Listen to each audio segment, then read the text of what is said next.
ভাইরা ভাইরা পয়সা ফোন করে কিন্তু যাবি তো আরো যা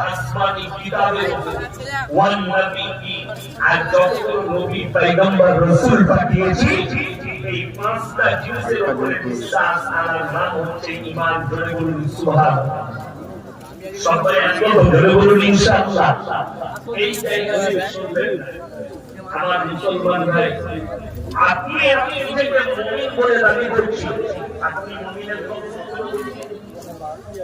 বর্তমানে বেঈমান কাদের আপনার মাথার উপরে চেপে বসে আছে, আপনি এটা মানতে পারবেন না। যেমন আমাদের অনেক যুবকরা ফোন করে, বহু মানুষ ফোন করছে, আমাকে নাম্বার দিয়ে যাও হুজুর, আমি ফোন করবো। ভালোবাসার মানুষ আছে, যদিও আমি বাংলাদেশে যাই না, ইনভাইট